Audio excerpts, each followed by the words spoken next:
Hello and a very warm welcome to episode 105 of the Sussex by the Sea podcast. I'm your host Chris Laverick, and on the SBTS we try get a flavour of our local football here in East Sussex, but in particular the club I follow for my sins, Hastings United. On episode 105 we're joined by Scott Price, Hollington Director of Football, talking the Gibbons, last season and looking forward to this season. Then after that, we've got Harry Stapley, Westfield boss, talking developments off the pitch at Westfield and what Harry thinks the prospects are for his youthful side this season. Then we go to the SBTS fan roundtable. Along with the Hastings boys this episode, we've got the lovely Terry Scott from Margate and Gabriel Meytanis from Enfield Town. Enjoy, grassroots football fans. And now over to my chat with Scott Price, the Director of Football for Hollington United. It gives me great pleasure to have the wonderful Scott Price, Hollington's. Well, last time I spoke to him back in April 2021, he was the Hollington manager. Only last week I spoke to him and he told me he was the T-boy for the under-21s. I'm thinking it's Director of Football these days, Scott. What are we these days, sir? Yeah, still Director of Football, apparently. The club welfare officer. And also have 3 under-10 teams at the moment, which is keeping me busy. Yeah, I was going to say, bloody hell. Yeah, you know how to keep yourself busy. Obviously, great things going on at Hollington. Last season, as usual, usually Hollington dominate whatever league they're in. Obviously, John Carey was there, undefeated season. The only slight blip really was the kind of not turning up or being robbed in the cup finals, which I'm sure we might get to. First of all, I suppose, Scott, like your thoughts on last season, and obviously John parting ways, and obviously Gino parting ways with the club as well. What your thoughts on all that? It was always inevitable. I think their history shows that don't stick around too long. We knew that. The trouble is with it, which a lot of local sides are beginning to realise, that getting players is becoming harder and harder every year. Academies are getting bigger and bigger, and just the players just are not there to attract anymore. I had this conversation about 4 years ago with the Hollington committee and told them this will happen. The days of 16-year-olds, 17-year-olds just turning up and playing, it's dying. And lucky enough, we've been in a position where we have had relationships with yourselves at Hastings, and we still have that relationship, which, without that, I would wonder where the club was going, to be honest, or not just Hollington, but a lot of football clubs at grassroots. I mean, you look at a lot of the teams. I mean, East Sussex Pen this year, you look at the sides, and it's actually quite a strong league. But most of the better players are sort of 30, 35 plus. Yeah. Which I think shows where we are with it all. Okay. All right. And I know you're saying obviously we're struggling in terms of the players getting older and that, but from a point of view of your season last season, I mean, you did dominate, and I managed to get up to the Gibbons quite a few times last season, and there were good entertainment, bags of goals. So you had a bit of a crowd there, didn't you? Yeah, to be fair, the crowd actually blipped a little bit last year. We have been having, before that, we've had a lot. We've always get 150 minimum. Yeah, even before we was in the Mid Sussex, it's always been a well-supported club because you just got to look to where it is. Yeah. I think we lost a lot of respect last year from local football because of the rumours of players getting paid and obscene amount of money that's being thrown about, etc. Which, from a football club point of view, I can categorically say that the football club has never paid a single penny to anybody all the time I've been involved in the football club. So that side of things, rumours, Gino and John are paying players. Yeah, we're not stupid. We know what goes on, but it is what it is. What can we do? And that's why I think the crowd did drop a little bit last year. I think that's why we found it hard last year to get sponsorships. We're finding it hard this year to get sponsorships, which has always been easy. But unfortunately, at the moment, we're tarred with a little brush of you should have millions in the backing. Yeah. It's obviously not true, but unfortunately, that's where we are with it. We knew we were going down that road, or we knew potentially we were going down that road when we appointed John. And there's no disrespect to John at all, or Gino. It's just, unfortunately, the outside world can't make their own minds up, and 9 times out of 10, it's a million miles away. Yeah, I mean, to be fair though, I mean that season was weather hit as well. I mean, I know you think might be I'm trying to find a few excuses, but like obviously covering it week to week as I was with Leon, you had about 2 months where it was hardly any games on. So when there's not that consistency of fixture, sometimes people are like, particularly my age, I suppose we all get pulled in with the missus going shopping and all the other things we want to get out of, which is why we go football. But I don't know if you think anything to that, but you just don't tell the missus is off.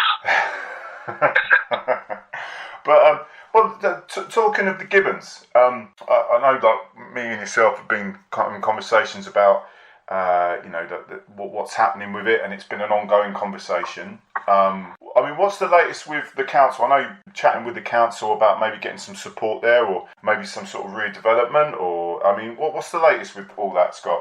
The latest is we had a meeting with the council probably 4 weeks ago. They called the meeting, wanted to speak to us, and I just wanted to know if we are interested in having a 3G pitch, because I think they're under a lot of pressure. Yeah. For obvious reasons. Obviously, yeah, we are interested, and I can't say 100% going to have it, but it looks more promising now than it has ever looked. Yeah. Getting a 3G at the Gibbons. Still a long way to go, but the fact the council are completely behind us with it, which obviously is going to upset a few people who listen to this. But yeah, they're behind us. I can't see any reason why in time it's not going to happen. It's just prime location. It is literally bang in the middle of Hollington, and it's a very deprived area. You're not building on green space because it's all it's our pitch. We've got the lease for it, and the leaseholders have always said we can do what we like as long as it's for the community or educational use, which obviously is for the community. So I can't see any reason why it's not gonna happen. Oh right.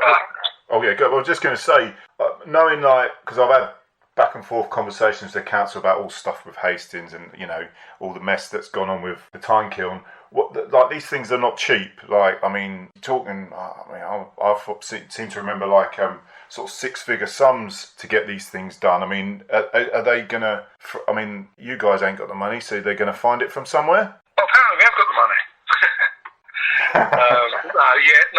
What, has Gino left his wallet somewhere? There's obviously funding out there for it. There's a lot of funding out there. Obviously, we will have to find a majority of it. But at the end of the day, you look at it. I think I spoke to. I think it's Ben White a little while ago. I think you get the money back within about 6-7 years. Oh yeah, definitely. If you've got it open to everyone, then it'd be jam-packed. It's not something. It's something someone, I imagine, within the football club who has got a lot of money, who's not just going to say, "Oh, here's £800,000." They're going to want something back, and it is a business venture, really. If you look at it, opportunity. So it's been spoke about for years and years. I mean, the problem is we've not pushed it for the last probably 3 years since probably our first meeting with Billy Wood probably 4 years ago now. You know, we took a step back because of the Tarkil situation. We knew full well that both projects would never happen. Well, not say both, but only one would actually. And to be honest, we sat there and we thought Tarkil was, and I still think it's probably still more feasible thing to do. But obviously, it looks like that's dead in the water. Yeah. So now we've had told it's dead in the water. We've actually pushed on. So, you know, there was respect. There was respected Hastings. I know a lot of people think that's because of us. They've not had it. We've actually backed it. We've never ever gone against it. There was a lot of talk, a lot of discussions, a lot of disagreements, but there was always a compromise with us and Hastings. And the last meeting we ever had at Hastings is we will completely back you. We will write to the council to say we back it, but we wanted almost like a pre-contract agreement before, because we got promised a lot of stuff from Hastings regarding the Tarkil, and all we wanted that was in writing, really, and it never materialised. So we. Funny that. Well, there you go. Funny that. Yeah. Well, again, and I mean, that's just basically you've got to look after your end of the bargain as well, haven't you? I mean, you can't. Yeah, to be honest, Chris, we go back to last season. You know, we won the league. Probably should have won both cups. I mean, I know John will be gutted he didn't win all three. But the trouble is with that team, he leaves, everyone leaves. It's just a massive. You know, it's not 2 or 3 players. It's like you're talking 15 players, 16 players, and the club had a decision to make. I mean, the likelihood is the club was on the verge of letting John go anyway because of discipline issues. So we was in talks before John resigned. You know, what was it to do next season? And the decision was, we was always going to come out of Mid-Sussex. We always knew once John went and someone else come in, like Glenn had come in, Glenn's poor players are completely different to John's poor players. Yeah. You know, Glenn's got his friends, he's got people he knows who he's not going to pay money to. They're just going to turn up and play for the football club, who probably should be playing a little bit higher, but they're not. And because of that, they're not going to travel all over Mid-Sussex, especially if they're not getting paid. So the club agreed that, you know, we've won everything thrown at us in our level of football as well. From the Sussex Cup to Mid-Sussex to East Sussex. I think, so we've won everything at our level of football. So, from a football club point of view, you think, well, what's more important? The youth section at the moment is absolutely thriving.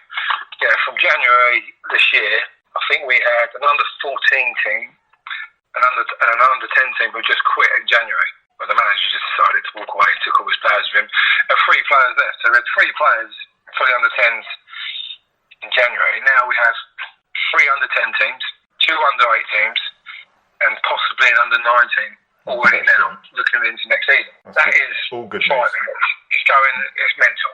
It's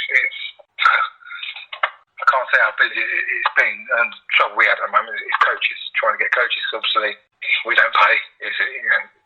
We charge them the minimum subs, so we can't afford to pay coaches. But we literally have all abilities, all gender, and they play together.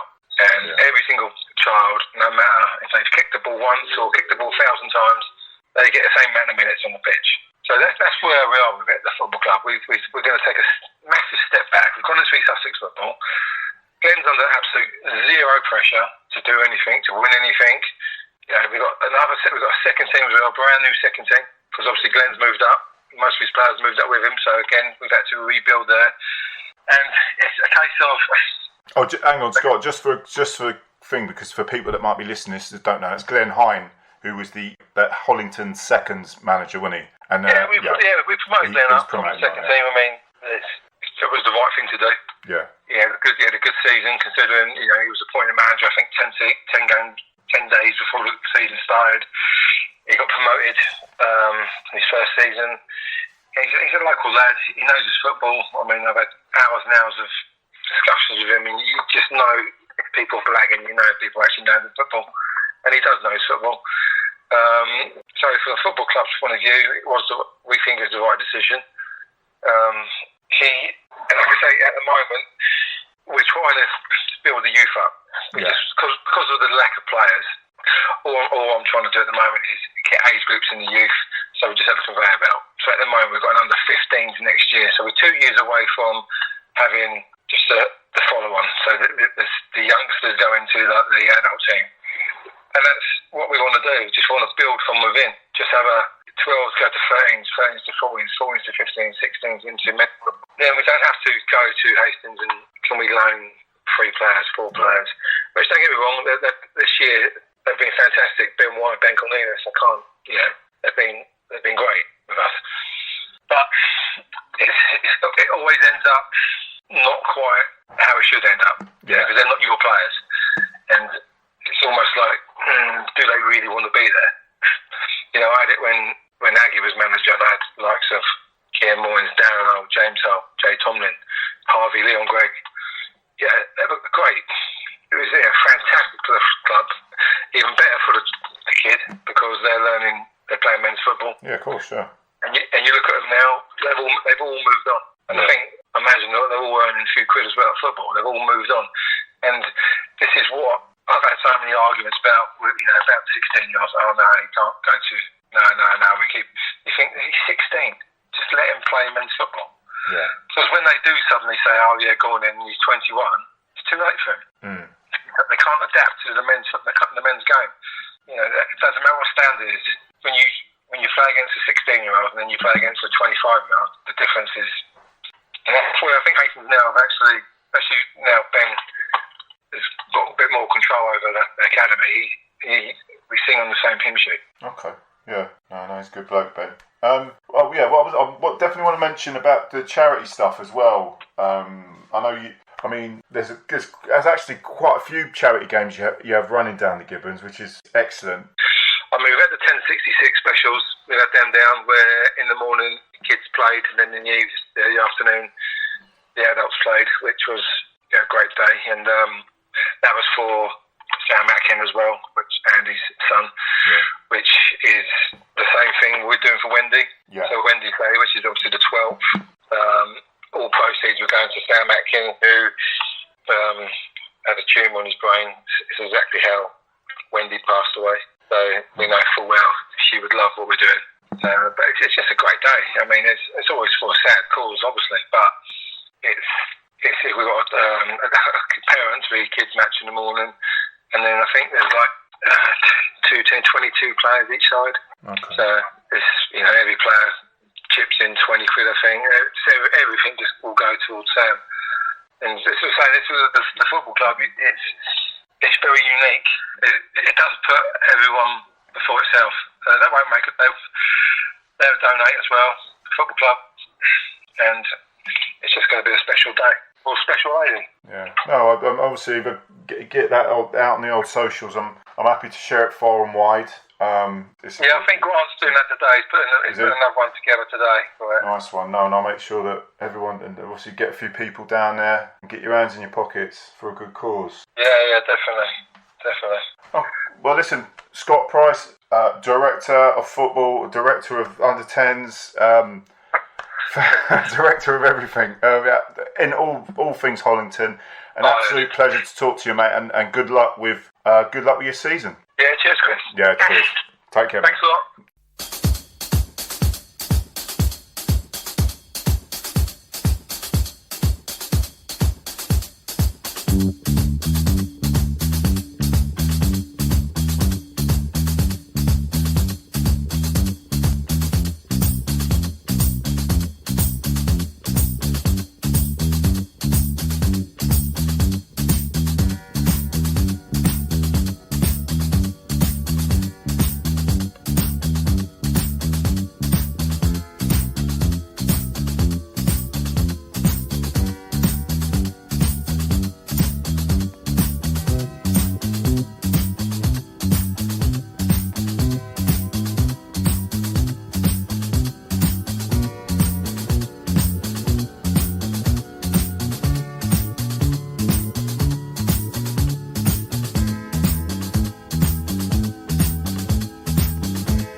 while you were sitting down to dinner. I did the standing in the rain. Oh, babe, you left me getting cold and wet while you were looking at the menu. I did the getting cold and wet. Oh, babe, the rain was leaking through my shoe while he was getting close and moving up the hill. The rain was leaking through my shoe. Oh, babe. Oh, babe. Oh, babe. You left me standing in the rain.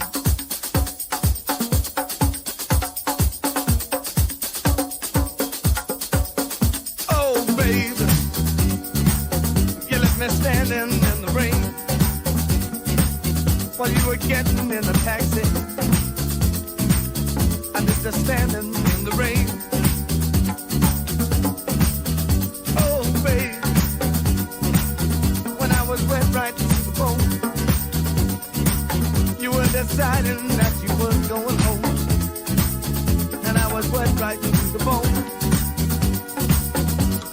Oh, babe, and then my face was turning blue, and you were loving him and he was loving you, and I was coming down with a heavy dose of blue. Oh, babe. Oh, babe. Babe, you left me standing in the rain.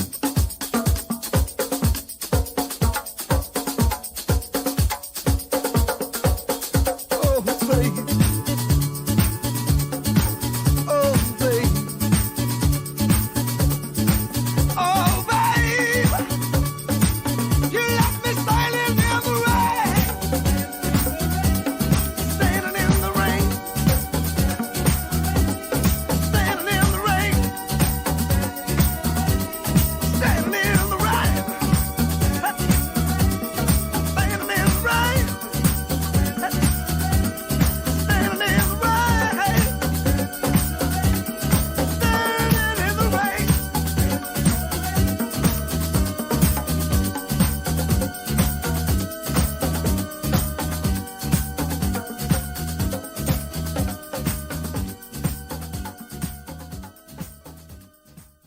Joined by the lovely Harry Stapley, who's the Westfield boss, talking all the latest about his youthful side. Well, it gives me great pleasure to have Harry Stapley on, first team manager for Westfield, on the podcast.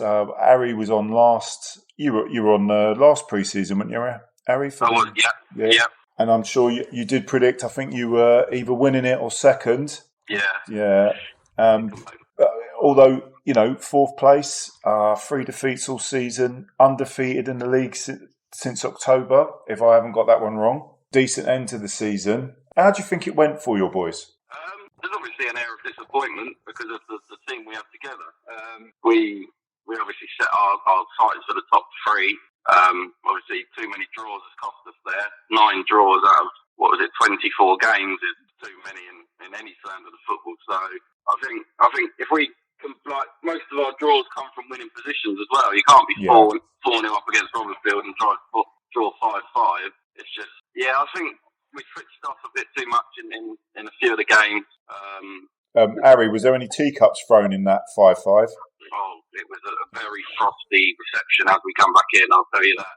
I wouldn't say teacups were thrown because we were, at the end of the day, we were 4-0 up. We got into the position, I think we just switched off. I think it happens in every standard of football. You think you're comfortable and you're never comfortable at any scoreline, it seems. So we had that result. We had Reigate as well, and we couldn't get 3 points off of them. Yeah, just too many draws. If you look at it, 2 more wins, which would have been the Robinfield game, say, and another win from them draws, and we sit second. So it was very fine margins, but like the second to last game when we went to Enfield, we drew 1-1 all the way up. We were winning 1-0 all the way up to the 89th minute, and they used their experience, long ball into the box, and their goal machines decided they wanted to turn up at that point in time as well. So it was a good season. Don't get me wrong. We obviously going unbeaten since October and only losing 3 games. We can't say we're disappointed with that, but our final standing, I think, there's an air of disappointment about, and one we want to change up this year and push on. Yeah, I mean, who would you say is like in terms of players? Who do you think stood out as shining examples? So, manager's player went to Harry Murphy, a new signing from Hollington last year. Centre midfielder turned into a centre back. If he actually likes football, he'd probably be an even better player. But for a kid that just turns up, puts his boots on, runs around for 90 minutes and seems to just cruise through games, he was an absolute revelation for us. You obviously have the young lad, Alfie Simmons, absolutely superb. Like, he's got such a good future in the game. It's one that seems to make football look really easy. You've obviously got Sam Willett as well, Liam Ward, both with a lot of experience in higher levels. Yeah. George Landay's obviously scored 30 odd goals last year. You can't look past him either. And the rest of the squad, they put their shift in. There was never a time when we felt that we were the weaker side. I'd say the 4 that I've mentioned and everyone else more than held their own and had good seasons, really. Yeah. Okay, well, saying that, you obviously just quickly touch on it, really, that, obviously Hollington absolutely, well, they really did dominate last season, and like now they're not there. I mean, first of all, what you think of, obviously, that they've decided to drop down to the ESFL. What do you reckon your chances are now that they're not there? Obviously, there's been a bit of movement in Hollington. Obviously, John and Gino have now found a new home at Eastbourne United. They've now called themselves Eastbourne United Reserve. So I don't think they're too far away from what I can hear. So I think it's going to be a lot stronger league this year. I think there's a lot more younger teams coming in. We've obviously got the unknowns, the new ones that have come in. I think Ringmouth have now got a setup where they're happy with it and they seem to be getting good results in pre-season. Lingfield are obviously always a problem. Farrell and the team that they seem to always have set up. Yeah, I think it'll be a much tougher league. Yeah, again, we're confident in what we've got. We haven't added a lot. We've added a few, but sometimes that's all it takes. And we've done really well in pre-season, to be honest. The results haven't really shown it, but we were only 2-0 down against Whitehawk and all their stars, non-league superstars at half-time, and we drew 3-3 with Bexhill. We had good run-ins with Saltdean and Seaford as well, so I think we're not far away. Okay. When you were playing Whitehawk, did you manage to stick Jack on and so you could kick a few lumps out of a lot of those ex-Hastings players? Unfortunately, that come a bit of a wrong time for Jack. It come off holiday on the Friday, so we thought best not to select. I know he wasn't happy. He did let us know he wasn't happy that he couldn't play again. We fought best against that. Yeah, unleashing Jack. Talking of Jack, obviously, like the chairman, obviously Steve Cook. Obviously, he's there. You've got the potential for investment. Looking at the Westfield project, what's the latest with everything that's going on there? So the fence is now in the ground. It's all now fenced off, so that's a bonus. It's being marked out tomorrow, I believe, weather pending. Yeah. And then I think it literally is just now we're waiting for them to do the council business of getting it transferred, and we're all waiting. Like, everyone seems to be, we're waiting for them, they're waiting for developers, and developers are waiting for the council, and it seems a long line at the moment, but it's close. It's the closest it's ever been. Okay, I was going to say, hanging on for the council, it could be 5-10 years down the road, but I hope not. I really hope not. But yeah, no, actually I went past it today. Yeah, it's looking good. So excellent stuff. So the squad for the coming season, I saw, you've been signing quite a lot of young players, quite a few from Hastings as well. I've got to give one shout out to, is it Conor Meytanis, because I used to work with his dad. He's going to be useful. He's already decent lump, and he's made a little bit of an impact, didn't he, last season? Yeah, he's really come on a lot for pretty young. I think 17 years old now. He's an absolute handful. He played against Danny Spice the other night against Holland. Yeah. And Danny said he went up for a header with him, and Connor wasn't scared of him. He put one on him. Yeah. But no, Connor's got a bright future. Cam Thompson's been brilliant. Another young laddie that we've got from Hastings. Armandus has been absolutely superb in pre-season. Ronnie Austin is now with us a lot more, and he's scored another 2 at the weekend. So there's real potential there. Yeah. We're still going with the youth philosophy. Most of our team's still under 22, 23. So you've got the added mix of the likes of George Landay, Sam Willett. So we're still a young side. Yeah. So there won't be many old heads. So Harry, are you winning the league this year? After last year, I don't want to put my neck on the line and say it, but we're definitely going to go for it. Good to hear, Harry. Harry, thank you so much for giving me your time, and I'm looking forward to getting down there. We're looking forward to having you, mate. Yeah. Anytime. Cheers. Take care, Harry. Cheers, mate. Thanks, mate.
And now over to the SBTS Fan Table, where the collective minds of Hastings, Margate and Enfield talk pre-season and a lot more.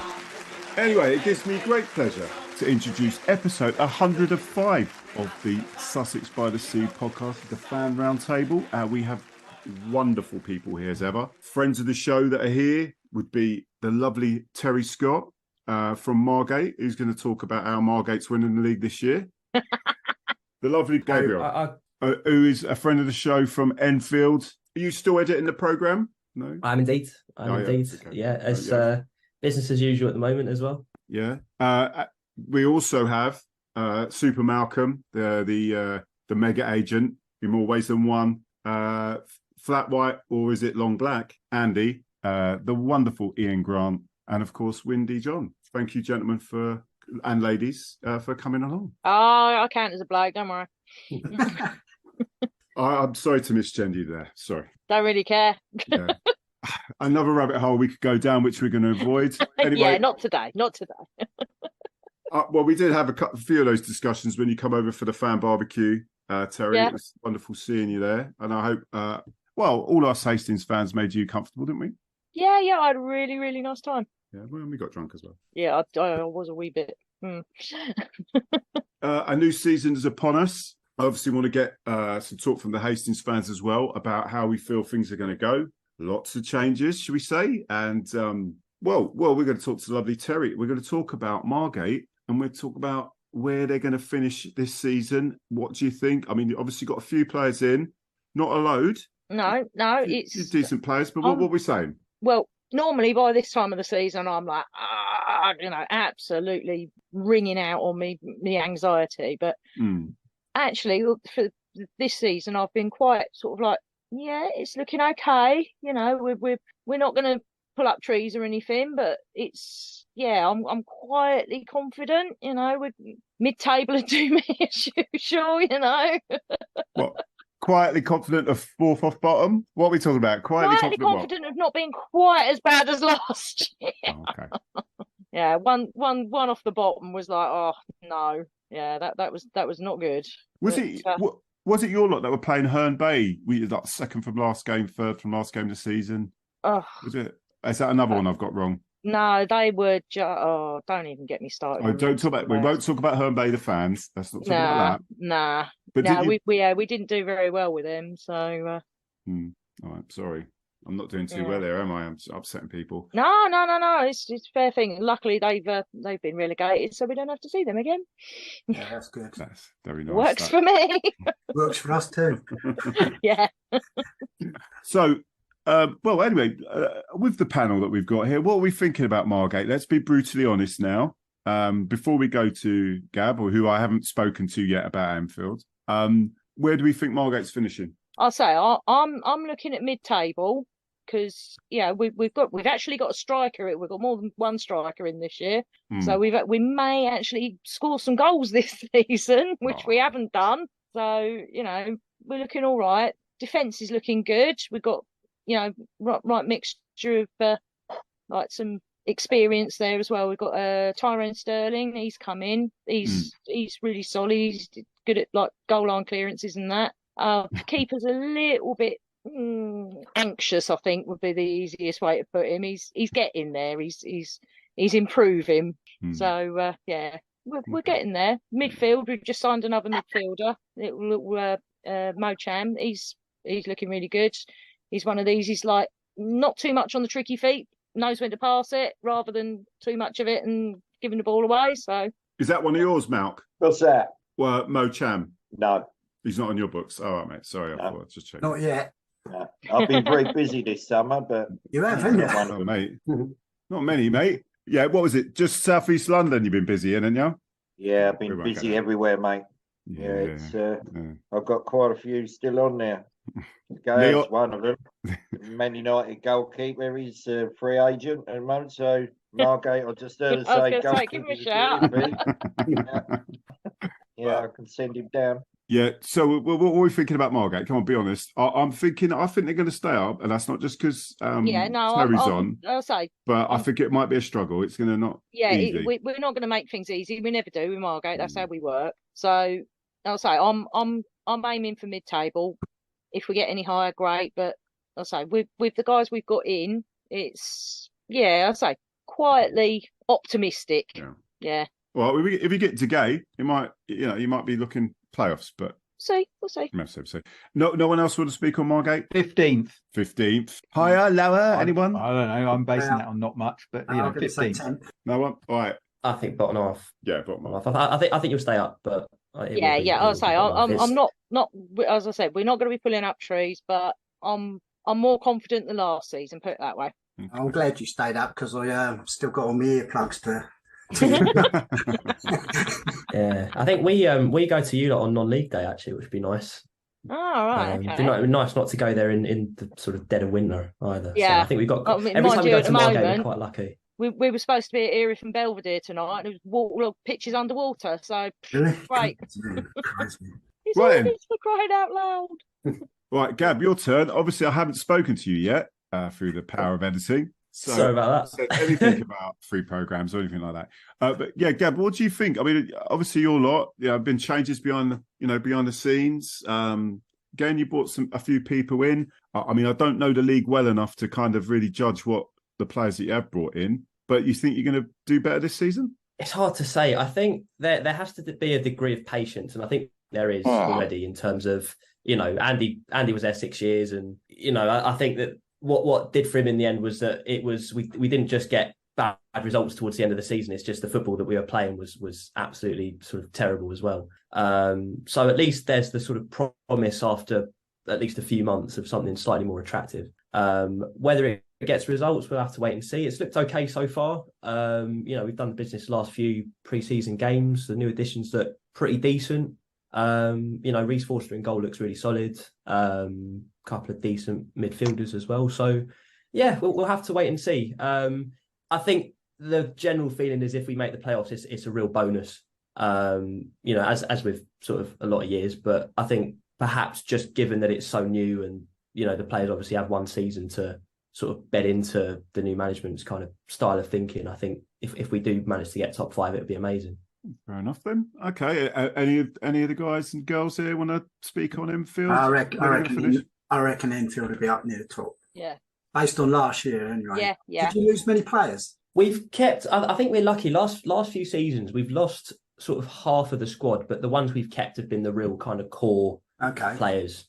So Jake Cass has stayed. Sam Youngs, Scott Thomas. The sort of spine of the team is there. James Richmond at the back as well. There've been a few surprising departures. Nathan McDonald's gone after however many 100 appearances. Moved sort of for personal reasons, and Adam Cunnington's gone, so there isn't that kind of as direct an option. I don't think this year as you might have seen last season. But I think the big fella up front always gave us trouble. Yeah. There's Jake as well, who's never direct. No, but you might be surprised this season. I think there's certainly in pre-season there's been a real sort of marked shift away from that. And individually, I think we've got some real promise. I mean, Mickey Parcells come back from Hornchurch, which has excited everyone. Joe Payne on the other flank looks really decent as well. So I think individually it's there. It's just sort of gelling into a squad, and obviously sort of playing in the style that Gavin wants us to. And Marcus Wiley as well, I've got to mention up front, who I think he flew a bit under the radar last year. But I think if he's paired with someone up front this season, I think it could be a really good season for him. Are you saying it's going to be total football? Is this what you're promising, Enfield? the closest that the Isthmian League can get to it, I think, Chris, is if we're being realistic. Yeah. Well, the same with yours, same with Margate. Very much looking forward to coming to those away days because you're a lovely bunch as well. So likewise. I think we've been blessed as well. Again, with the fixture list. I think it's our last away day, and I think after last year, I think both the rainy one fans owed it to each other for to actually have a decent kind of away day where we don't have to worry about the weather. So anyway. But we do have Mr. Towner Beware of Mr. Towner. Hello, Kev. Evening. I might even get to stay with you for the duration this evening. If my internet holds up. You've still got that wonderful wallpaper behind you, sir. I was admiring that. Yes. Well, my living room's like a like a 70s.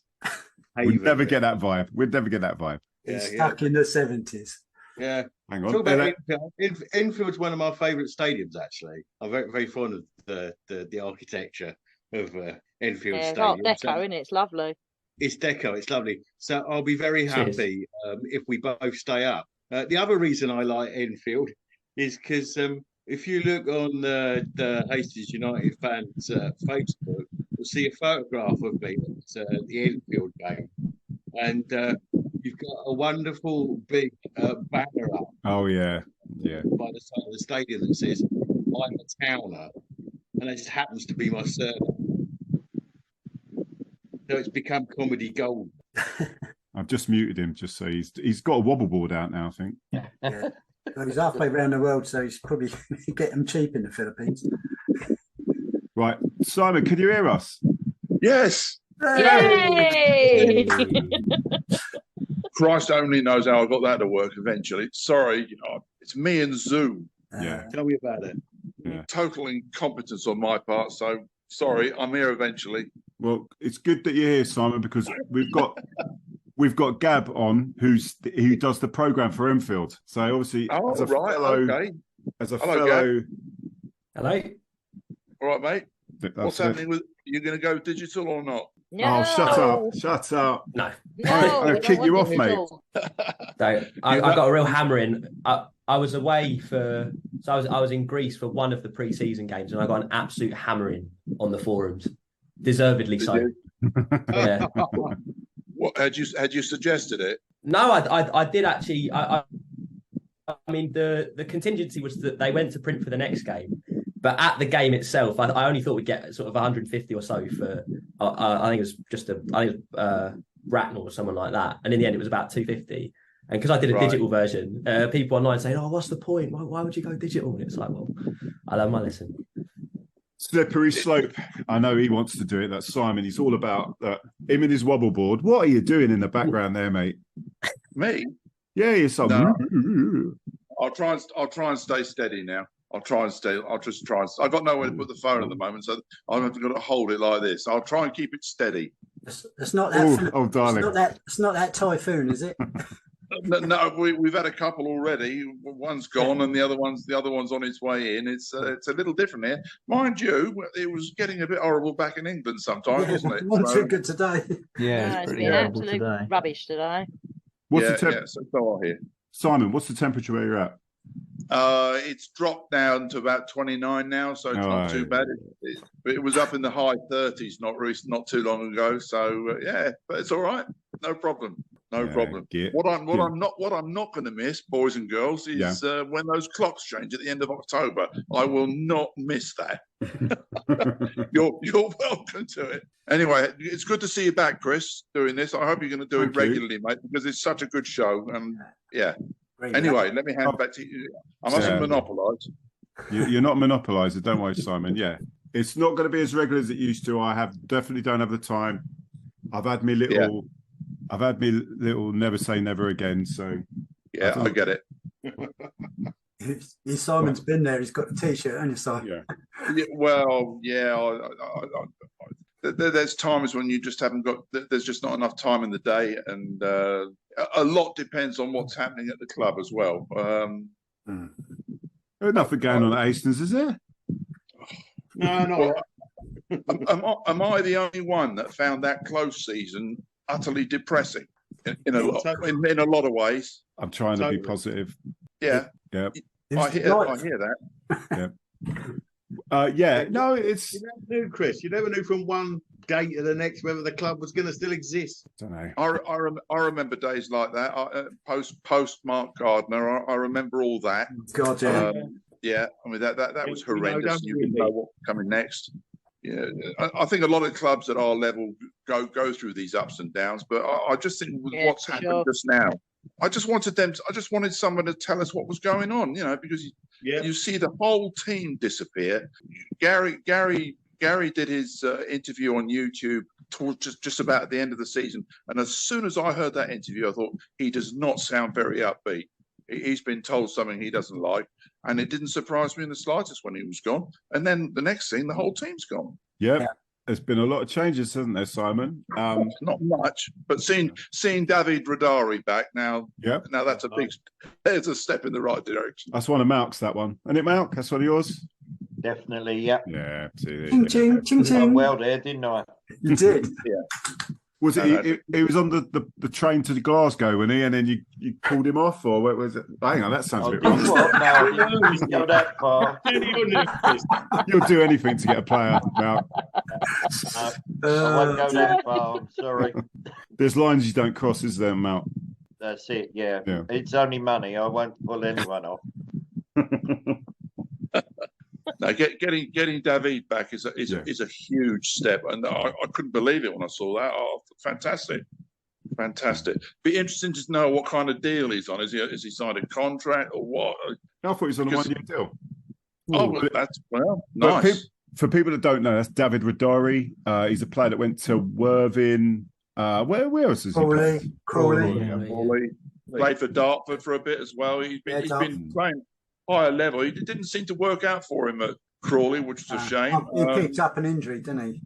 Yeah, that didn't help. Yeah, but he was one of those lads that when we got him, because he came over from Eastbourne, didn't he? Yeah. That Chris Agata brought him over, and you could see that he was going to be a bit special, and he was getting better and better. And then he had a couple of ACL injuries, didn't he? Yeah, he was really unlucky. Very unlucky. He had one after the other. That's why I hope that everything's all right with Tom Chalmers at the end of the year. I hope he's all right, because David really went through it. And I still remember, as I put on Facebook earlier on today, that when he came back at that game at VCD Athletic 4 or 5 years ago, and came on as a sub, and he scored. He put us one up late in the game, and the celebrations, I loved it. Loved it. Yeah. So it's good to see him back. It'd be the new signing once he plays, wouldn't he? Be like a new signing. Yeah, absolutely. Yeah, quite right. So, as I say, there's been many, many changes. Obviously, I love the T-shirt, by the way. Yeah, the T-shirt's amazing. Crichton, isn't it? Absolutely. Nice one. Yeah. Is that better? Yeah, it's brilliant. It's brilliant. Yeah, so as I say, obviously we've had tons of changes. A lot's been said. I wanted today to be about like what we're thinking about, what's there now, and I've got fond memories, as I think we all have, of the players that have played for us and moved on, the management team that have moved on. Fond memories. Although the Hastings chat that I'm in, I'm not allowed to think that they're all evil, they've all gone and they're the devils, but that's just Nick. So it's just but and literally Whitehawk have bought half our team, so that is going to be an absolute tasty game. I hope to have Whitehawk fans on, and we played Cheshunt in my first game. Cheshunt? Yeah. I think we've got Whitehawk first game, haven't we? All right, so you sort them out, break a few legs, and then I'm sponsoring the match ball for that game as well. So excellent. Can you put some bricks in it? Yeah, don't you worry. I'll use the Sonic on them, But sorry, go on. Sorry, can I just interrupt, Terry? You're involved with another club. I don't know that. Which club's that? Margate. Margate. Right. Okay. Yeah. I'm the loud one behind the goal with the drum. Oh, right. Okay. Yeah. We all remember. Gabe's now going, oh God, it's Things picked up at Margate last season, didn't they? Yeah, I'll say it was a bit rocky for a while, wasn't it? Yeah, I think once we got rid of the manager and Preza took over, and that it's been a lot better. I say the team seemed to have gelled already because of the dressing room is already really, really good. So yeah, that's one of the reasons why I'm a little bit more confident this season than I was last season. So right, yeah. And So Enfield have been through their ups and downs in recent years as well, haven't they? Been some interesting goings on in Enfield. I see your local rivals have just got promoted, haven't they? It's very easy to get the two confused, I think. Actually. Yeah, that can happen. Yeah, it can happen. not to me, but to others. No, I maybe. mean, if you haven't done any research or whatever, then it can be really easy to do that. Yeah. Because Enfield Town are the more recent club, aren't they? Is that right? Yes and no. Because the old lot went bust, and I mean, we're 2001. They claim they're 1893. They're really 2007. But let's keep that quiet. Right. Not that different from us then, really, eh? Say that again. Not that different from us then, really, eh? That's very similar. If you read up in the club history, there's a lot of debate about when we were what and when we weren't and when we started being something else. At least there's no kind of breakaway though that hangs on to all of the history at least. So there's no kind of pesky voice from a few miles away that claims to be Hastings United and puts hashtag only one Hastings in their social media output. Not yet, anyway. Not yet. not until Whitehawk rename themselves. Fingers crossed. Well, didn't they try and change their name to Brighton City a few years ago? They did. Yeah, and Brighton went get stuffed. So they have form, to be fair. Yeah, they are wannabes, aren't they? They went through a little phase of having money thrown at it down there, and it didn't last long. Peacehaven was another Sussex club that had money thrown at it. Yeah, and that didn't last long. That they went up a couple of divisions and plummeted straight back down in there back in the county league now. That's football at the level that we follow it, isn't it? It is. Indeed. Yep. Maybe that's what we've just seen this close season. I don't know. Well, just wanted somebody to tell us what was going on, but let's see how the new season pans out. Who's going to tell us? Who's going to tell us what's going on is Super Malcolm, right? Super Malcolm as our link to Stoney. I've got a major issue actually with Paul Barnes. We're at Ramsgate, we had the tray of Jaegers out, and he turned the Jaeger down. He said he had to drive home. I mean, what's that about? Stoney had a Jaeger. Oh, your bloody Jaegers. How many bottles of Jaeger did we do when you were over, Terry? By the way. Oh God, there must have been. Well, I saw 2 go, I reckon. Yeah. So and anyway. I left fairly early, so. I was like, no, not on the Jaeger. I had to try and get to a bloody train station. From his house. Good luck. But yeah, so Paul, obviously, that I was shocked by that. But no, other than that, what are you thinking, Malcolm? You kind of know the squad a little bit. You probably know some of these players better. I don't know any of these players, honestly. To me, this is just a completely new team. I didn't mind the lad on the left. Is it John? Is it Ufa? I think he's good. He's exciting. The rest of I haven't got that one wrong.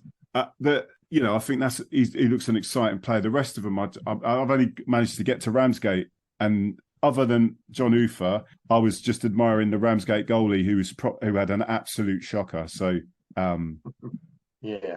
Well, I mean, what's your being around? You obviously, Craig must be saying a few words. How's it all sort of shaping up? Do you think better than we thought? I think, or it's when most of your players leave, and it's sort of a couple of weeks into a new job. I know, sort of Craig's phone ain't stopped. He ain't stopped working, sort of all summer, and the same as Barnsley, because him and Craig are talking all day, every day, along with Mr. Burney. But a couple of weeks into the job, when you haven't really got any players and all your players have left, it was a bit concerning for him. But but the amount of players they've got, and good players, they're fair players. They'll do well in this league. I know chairman's talking about we're winning it.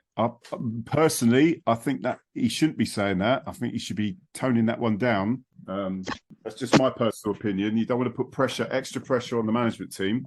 What are we thinking there, Malk? I think he's got to be positive, and I think we should all be saying we're going to win the league. Even Margate, Terry. I'm realistic. I know what Margate are like.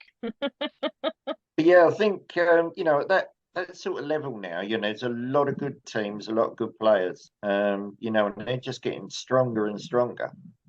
So sort of top 5 playoffs, I think is realistic, and it's something that we sort of got to aim for this year.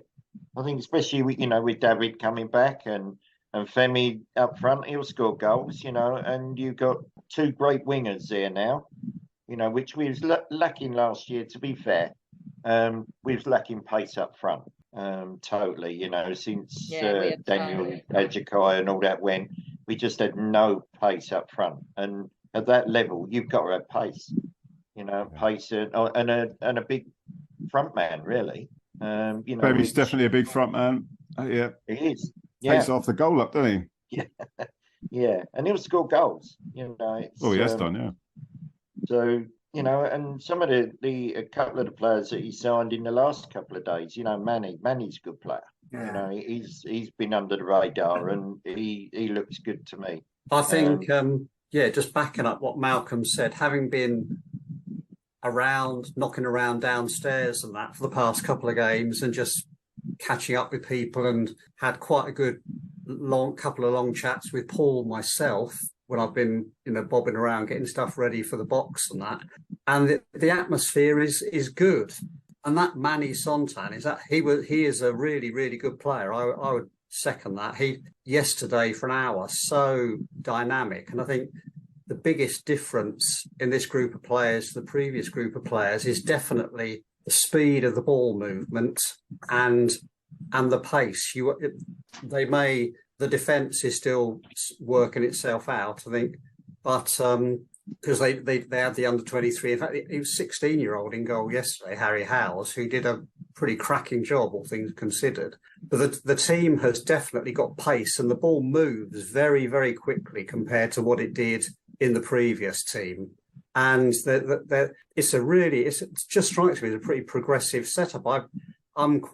I'm stunned at the level of player they've assembled, given what they had in front of them. And the players, the biggest thing about the players is they all look as though they want to be there. How that'll pan out, we don't know. But everyone looks as though they want to be there. And Barnsley will bring that out of your players, though. He's got that about him. When he was down with us, all the players wanted to play for him. So he's got that. He can keep a dressing room. He's got that about him. Hold you to that one, Terry. All right. No, honestly, when he was at Dulwich, he wasn't given enough time. Andy, who did the assist last night for Radara's goal? Do you know who it was? It was a cracking ball. John Vose, who's one of them. So they got 2. I only saw it on the video because I wasn't at the game. And so him and Tyler Christian Law, they're 2 they strike me as fairly experienced players. Tyler just sort of glides around the pitch, particularly again yesterday. You could see they're working towards the shape of where the team, again, a quick chat with Paul suggests to me that they're, obviously, as you'd expect, they are gradually homing in on the team, and the team on Saturday is likely to be pretty close to what he wants to play. And the shape of the team last night gave the impression that those 2, Dom's less mobile, but he's got that experience. I think Tyler Christian Law just covers a lot of ground, and he's got people like Sontan and Ayabola around him, and they are good players, I think he's a better midfielder than what we had last year. I'm going to stick my neck out, and I think Tyler Christian Law is a better midfielder than what we had last year. What we don't see is that those wall passes back to the defenders. So defender Craig or whoever would play the ball out, and it would be wall passed straight back to him so often last year. Whereas now players are picking the ball up, they're turning on the ball, and they're looking forward. And that for me is that ball movement in just the 3 games I've seen is the biggest difference for me. And it's almost like, Mal could know more about this than me, but you can see the type of players they've been looking for. And it's quite amazing that they've got them. Yeah. Again, the level of this league is so high now because of players coming down from see, Division 2 and 3 budget. Sorry, well, 1 and 2, isn't it? And whatever it is, an old mate. 1 and 2. The budgets of those clubs means I think there's more clubs coming down from there, coming down from north and south, and that sort of thing. So the standard goes up in our league. So you can't tell till they play for real. But to me, it looks like a good team.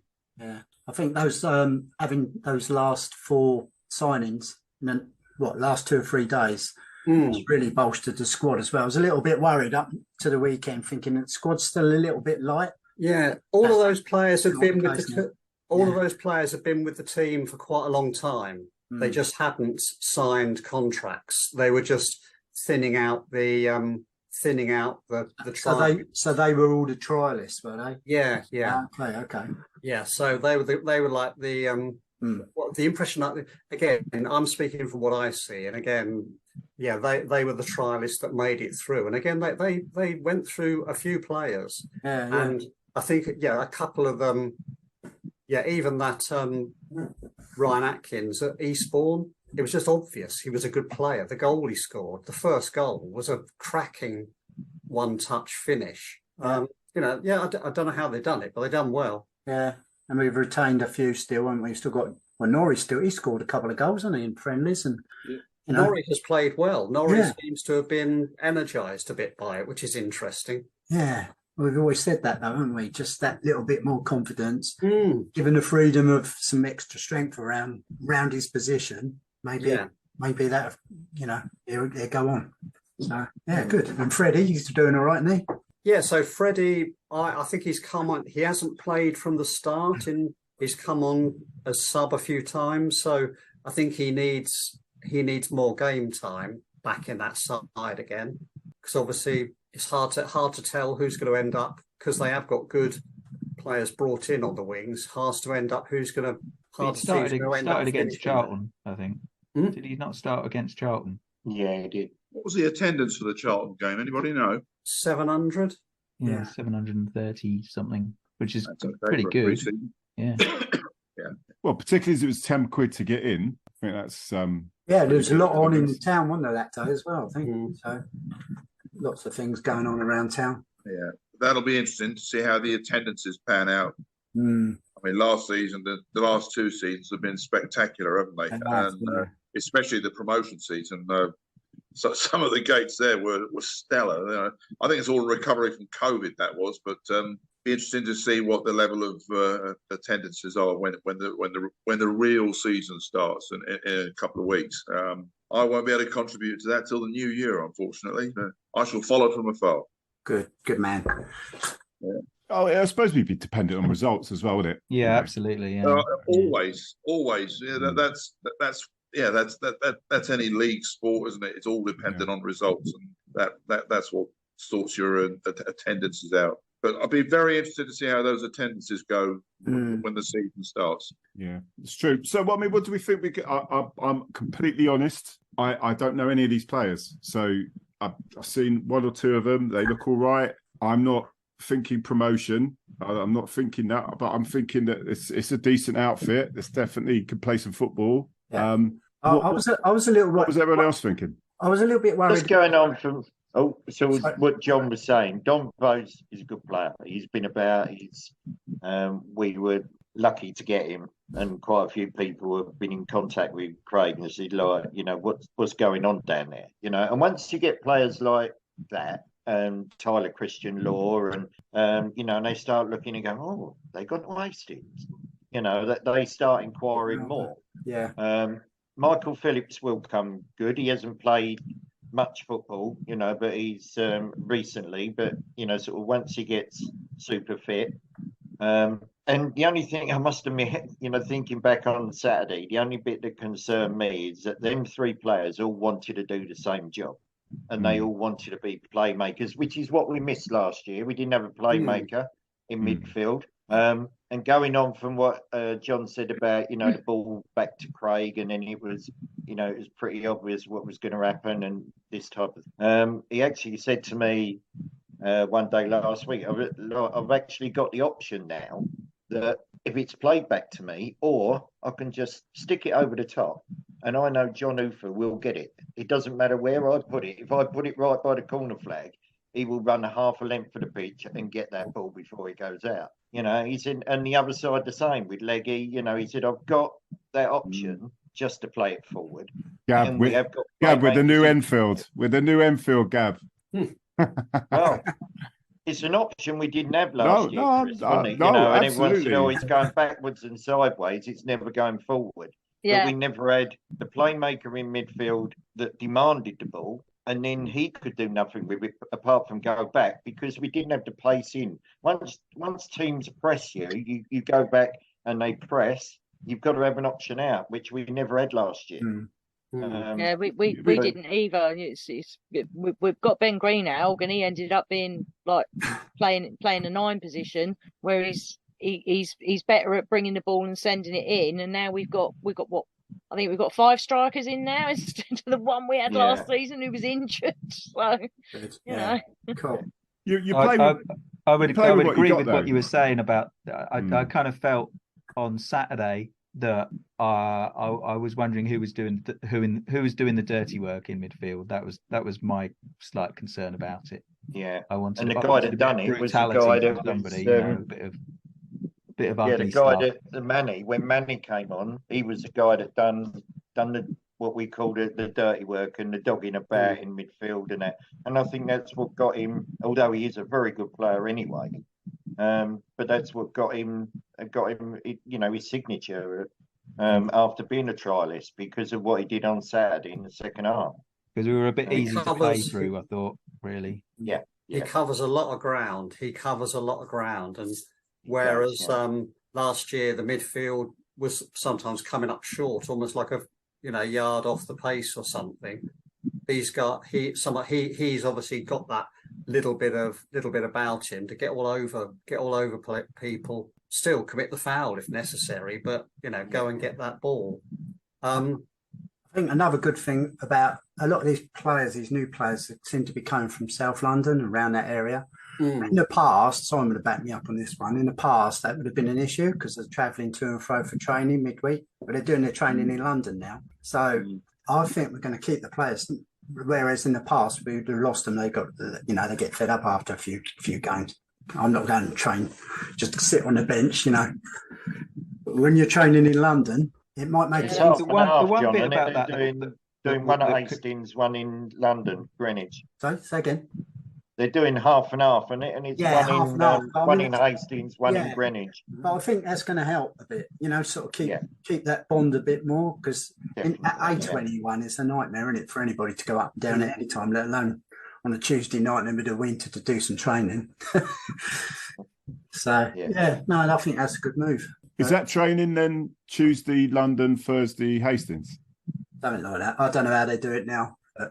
Mark, what is it then? I'm not quite sure, but I don't think it's Tuesday and Thursday. I think it's like Monday and Thursday, or Monday and Wednesday, something like that. It's where it's got to fit in. So, is that the whole team, or is that just the Hastings location training Hastings, or is it? No, I'm not quoting you on it. Not quoting you on it. The whole team training both. The whole team will have to go to Hastings, and the whole team go to Greenwich. So, it's that way. It's evened itself out with the London boys and the Hastings boys. I think that's quite a good move. Also, I think they're running aren't they running a minibus up or something like that? Frenchie's doing it. Oh, what ain't Shipman? Shipman ain't driving, is he? Yeah, I think they're shuttling them up, which is also another. I guess some of the, because we got mainly the young lads down in Hastings. I guess that they've got more flexibility, and I think there was an element of obviously. Most of the guys who left, obviously, they've got sorts of jobs and families and things like that. Obviously, the ones that are still with us are under 23s or on the verge of going up from under 23s to seniors, which gives them a little bit more flexibility in travelling for the training and that sort of thing. Yeah. And probably a bit more inclination to do so. Whereas probably the guys who've got established careers and families, more difficult. Yeah. I'm encouraged by that because I think one of my concerns was that you'd end up with a situation where the first team was training in London and the kids were training in Hastings. That's why I asked. And at that point, you've kind of lost your pathway from one up to the other. And exactly. The problem that you got with that, obviously, the youngsters and the, you know, it's the element of cost as well. You know, it's not cheap in whatever mode of transport you use from Hastings to Greenwich. You know, so yeah, you've got that issue with them, although they're younger as well. So, you know, I think they're hopefully be helped out with that as well. And yeah, in answer to that, John, it wasn't that many that turned down just because they had to travel to London, shall we say? Right, okay. That was the way it was presented on some platforms. Yeah. But anyway, you before we broke up last season, Malcolm, you did give us some 10 minutes worth of home truths on players' loyalty and loyalty versus cash. So, didn't you? I remember that chat on the last podcast at the end of the last season. So yeah, that all came home to roost, didn't it? At this level, Andy, it happens a lot. You know, Yes. if someone's going to offer you a £5 more, you tend to sort of walk down to the next bus stop. But you know, who can blame them? They're trying to. They're not trying to further their career at their age, are they? They're sort of just going for the best deals that they can get. You know, the only one I was really surprised about, I think all the others I could understand some degree what they've moved on, but Louis Rogers, I'm not sure. I didn't get that down to Lewis. Didn't get that. He lives that way. Where's he live? It's Eastbourne or somewhere over there, isn't it? And hasn't signed a contract anywhere. Oh, say again, mate. He hasn't signed a contract anywhere yet. Oh, I thought he was at Lewis. Well, he's there, but he's not signed anything yet. Okay. From what I heard, he was going to a league above or That's two, what he should be doing. and it fell through. Is what I heard. So. And it's very telling that nobody who left went up a division. They didn't go down a division either. Didn't go down a division either. Yeah, I know, but they all went sideways. So nobody left and went up. So apart from Sammy Adams. Sorry, Sammy Adams going to be playing them all next season. Does that mean we'll be playing them all next season then at some point? Quite a few, I think. Quite a few, most of them. Yes, most of them. We can say hello to all of them when we go and watch a Whitehawk. Yeah. You could argue that Whitehawk showed a massive lack of imagination by doing what they did, really, couldn't you? Good players. I mean, if you want to stabilise yourself in this league, you know, they're good. We finished 7th last year. Yeah, that's nothing wrong with that team. I'd argue that to the cows come home, but you know, things change. Whitehall could be up there near the top. Maybe. Do you reckon? Yeah, I do. Right, then. Okay, well, we're going to ask about Hastings. Where are we finishing? And we're also going to ask about Whitehawk because we seem to be obsessed with them.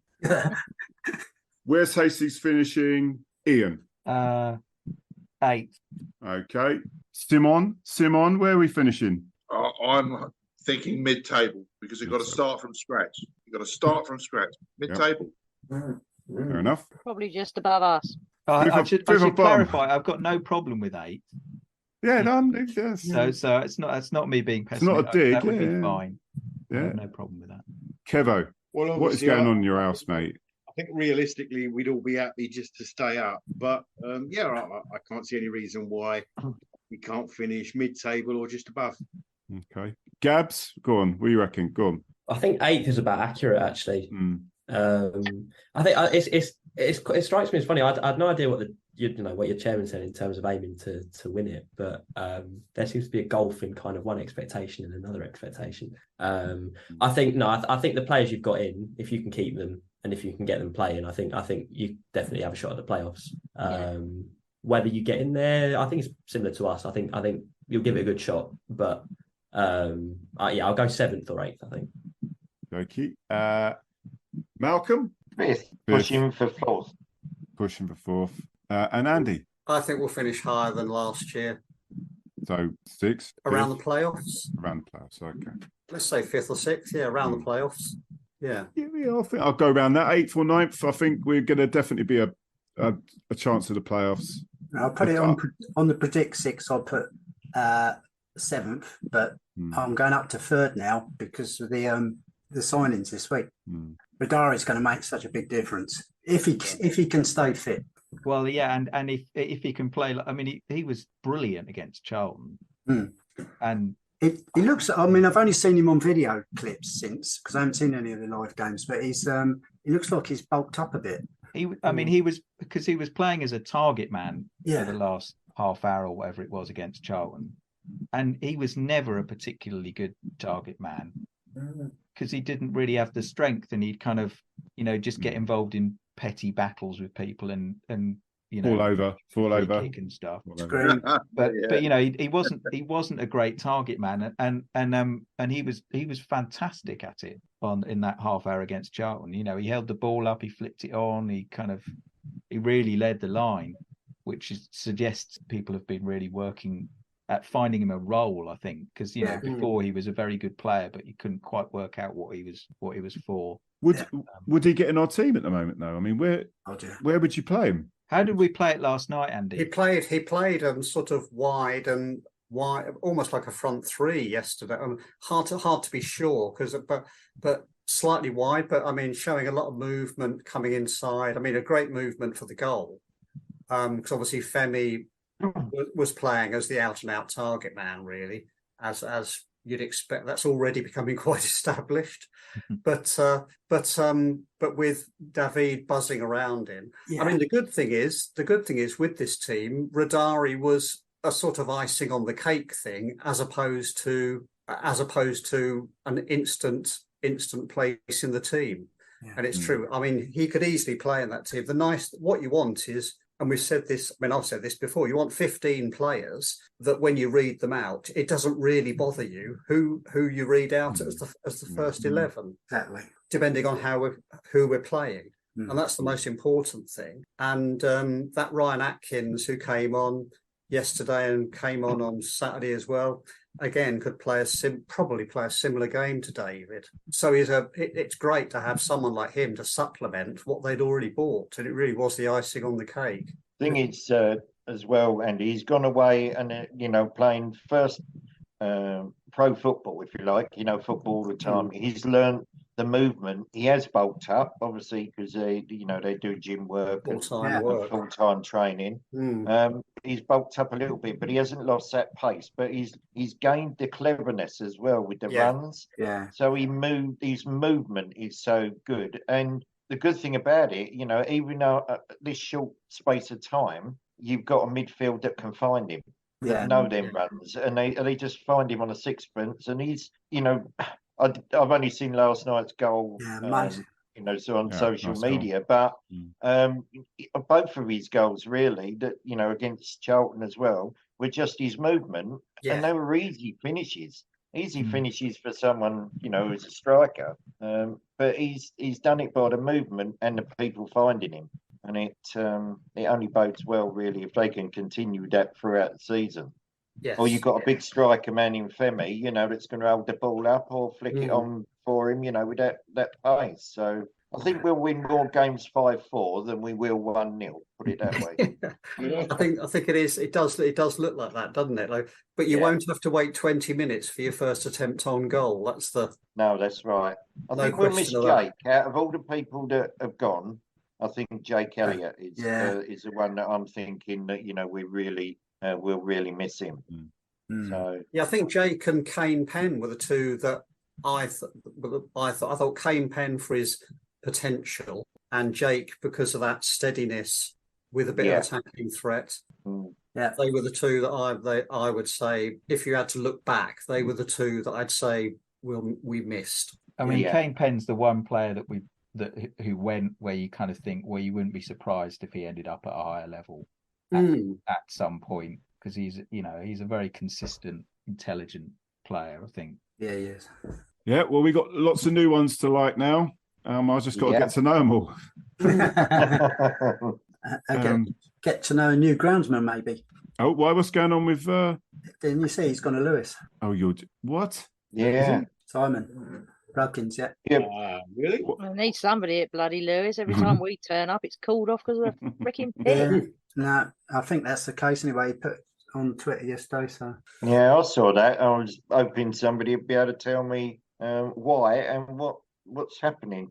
So Simon was at the ground yesterday, and obviously Lewis have got, Simon, everyone knows Simon works at Wembley as part of the Wembley team. You know that? Obviously Lewis have got one of these hybrid carpet and grass woven pitches. So they've got. Sounds like their beer. Huh? Sounds like their beer. Beer's shocking. They've got their great. They've got this lovely modern pitch. So when they were looking for somebody, it was obviously a great opportunity for Simon to work on the type of pitch that obviously using modern technology, etc. And in the same, obviously, half on the way towards what they use at Wembley, which is obviously an uber posh example of that type of pitch.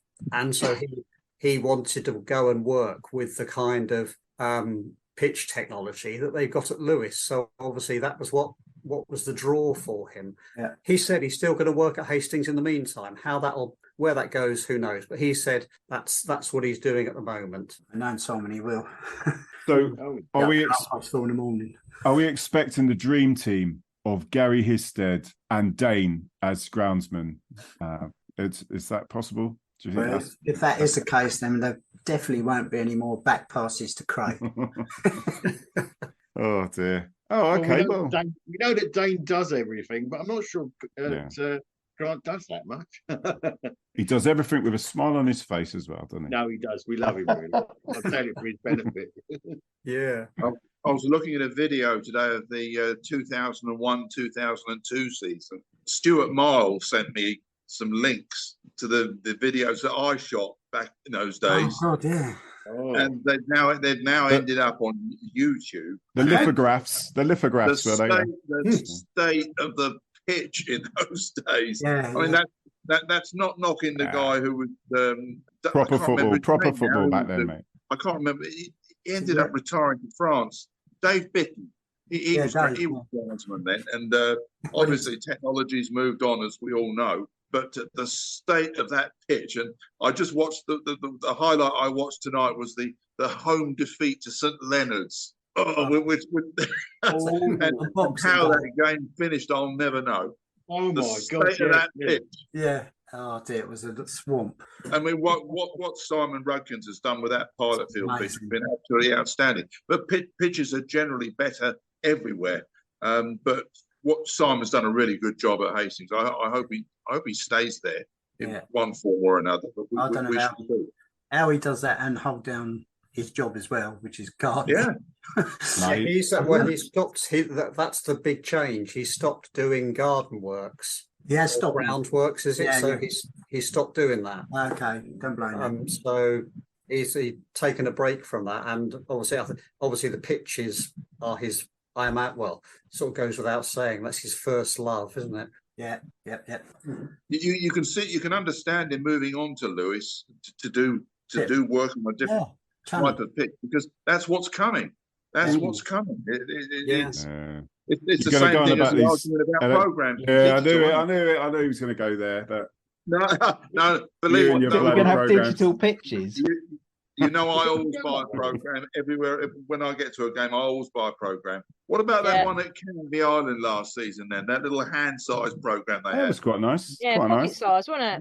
That was interesting, wasn't it? That was interesting. Yeah.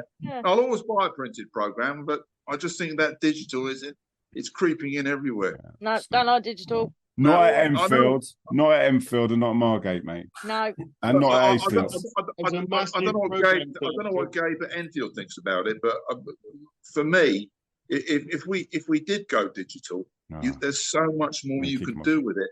But an awful lot of people don't bother to read the digital thing. I must admit, I don't. I did make an effort once or twice the last couple of seasons. I think I read the East Grinstead one a couple of years ago, and it was pretty good. But it's coming. It'll be there, and like the pitches are changing as well. Yeah. So, I think certainly at our level, there's still demand for something that you can take with you. You can read it in the stands. Yeah, something tangible. Yeah, I collect programs. Yeah, and me too. I've got them going back to 1978. So yeah, I've not got a lot of room left, but I still want a program. That's what I was going to ask you next. Just storage, where you put them all. Yeah, they're all under the bed. Yeah. I'm a big collector, and I probably got Hastings. Well, going back to Hastings and St Leonard's going back to late 40s, early 50s. Right. Blimey. I've got one from 1936. Oh, wow. Right. I managed to. Somebody said, "Oh, you like programs, don't you?" I've got this really old one. I'm like, gimme. I'm still collecting now. I particularly specialise in Hastings United FA Cup programs, and I'm still collecting now. So I'd be gutted. I'd be gutted if it stopped. I've got shed loads of the things. I've got shed loads of Stamkos and St Leonard's FC and shit like that. And I've offered them to a couple of people, but I can't get rid of them. A huge box of them, Windy. Yeah, cool. I think it's only a matter of time before the. Only a matter of time before the. Please, and I ain't heard from them again. It's only a matter of time before there'll be an AIPA man, won't there? Already, isn't there? Yeah. Hey, you've got a new chair now, haven't you? Your bench. Yeah. Stools. I want my stools. Yeah. I know we've given it. You when you come. Are you coming on Saturday, John? No, I've got to go. I can't go on Saturday because one of the fans who died last year. It's a memorial for him over at Bexhill. So I'm going over to that and missing it. I'd rather miss a friendly than a league match if I can.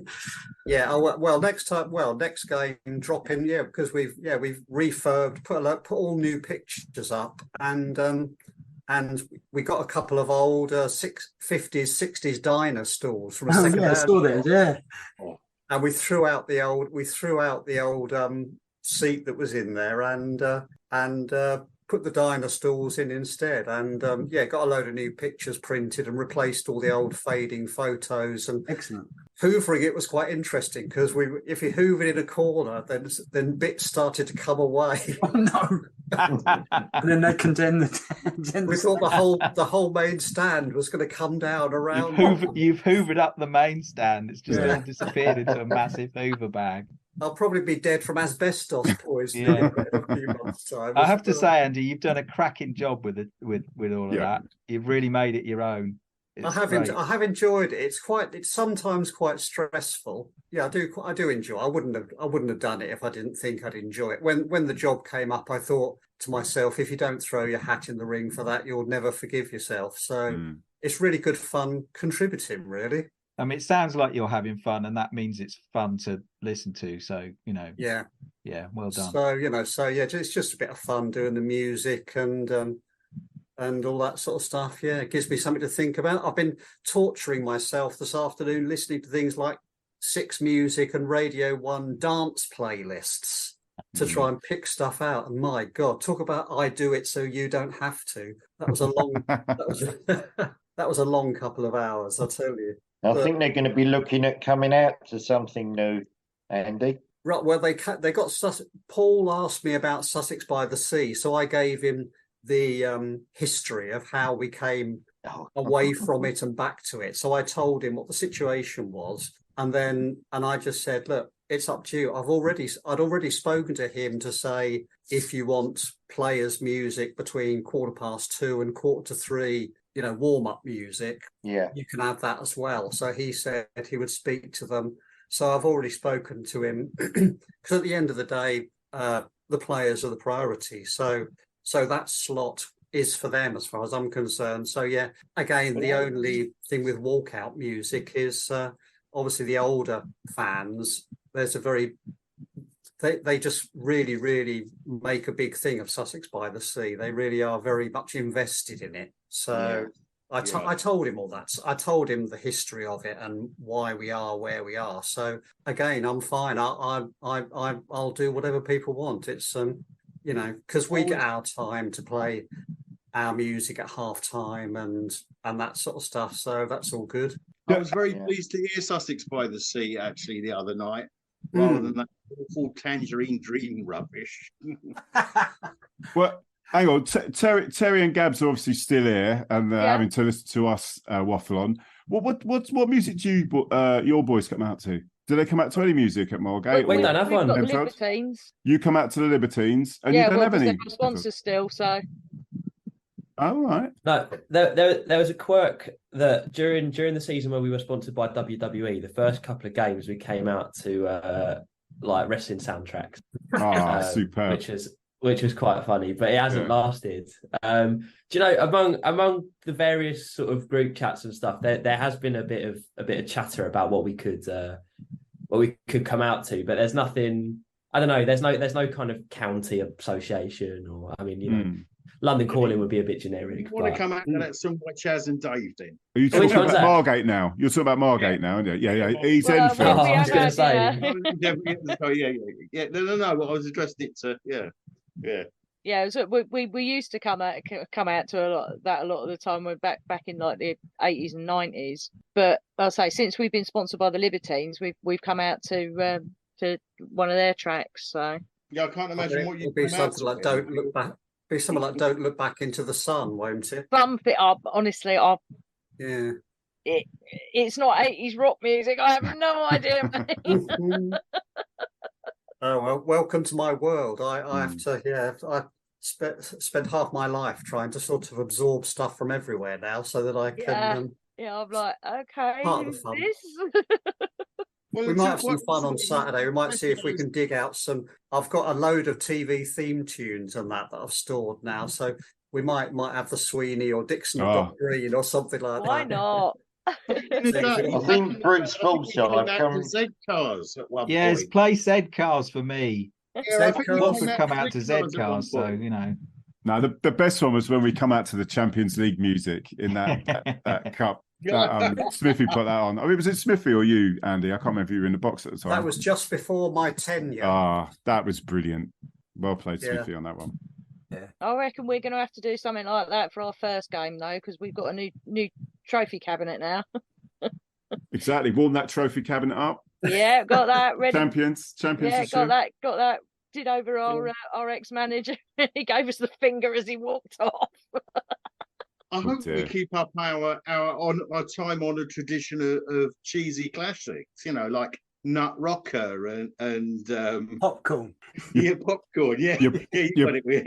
You're putting pressure on Andy here. That's a lot of pressure. We had Tony Bennett on Saturday, so I left my heart in San Francisco. Oh, nice one, mate. Well, you had Bruce Forsyth for everyone to walk home to. Which you had Bruce Forsyth for everyone to walk home to. We did, yeah. I played "Life Is the Name of the Game" by Bruce Forsyth. Very good. Actually, talking about Sussex by the Sea, I've told Chris this before.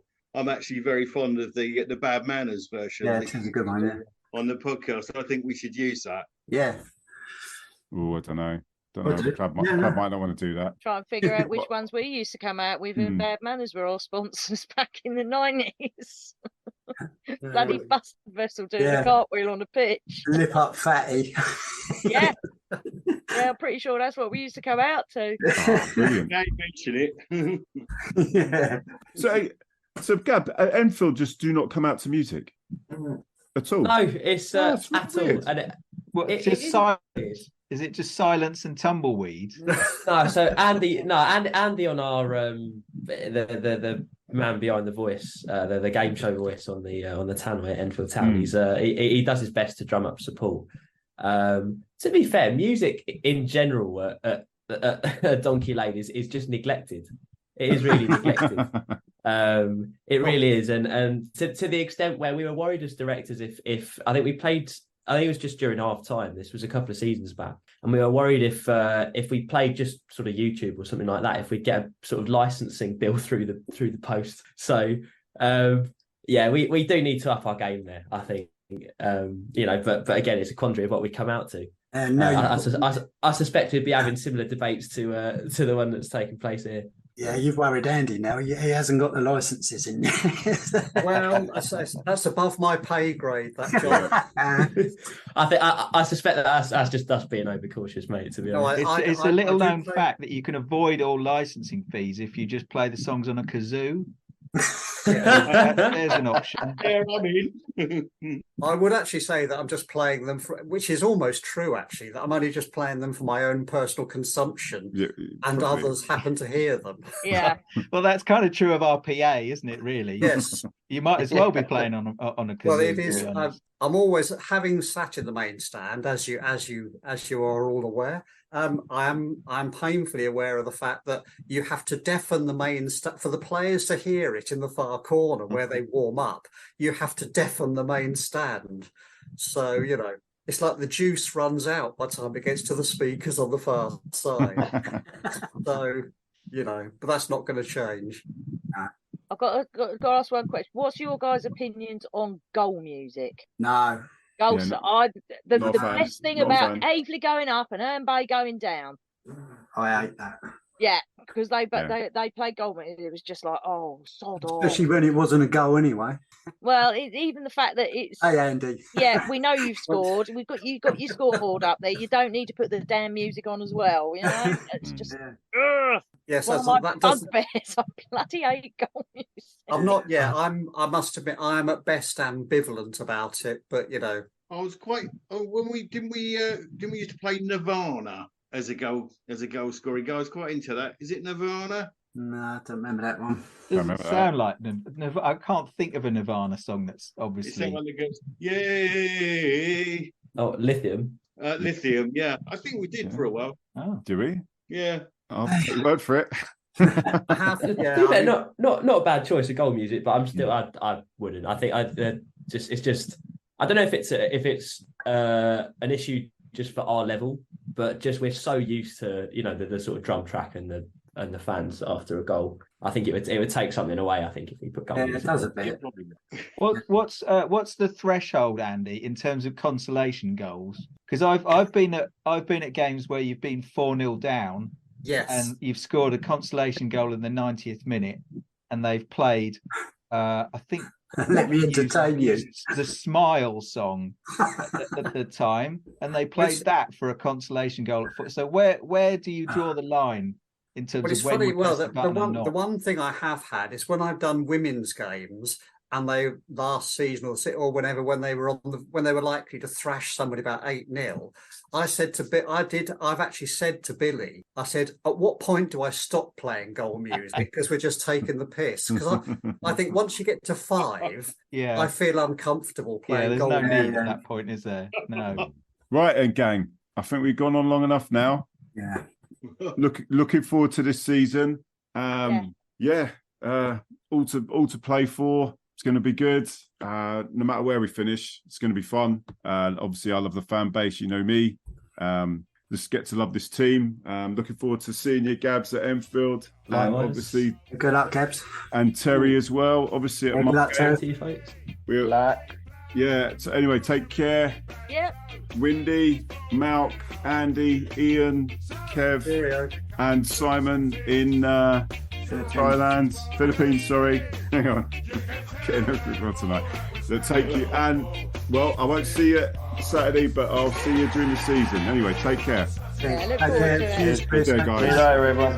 Take care.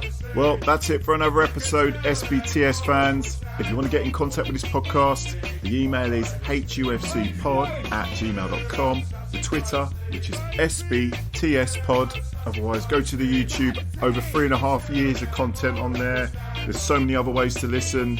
However you get your podcasts, we're on all platforms. Or go to the link tree, which is SBTS Podcast, and subscribe. It's all free. Remember, get yourselves to a game and support local football, whoever and wherever you're watching. And apart from that, see you at the game.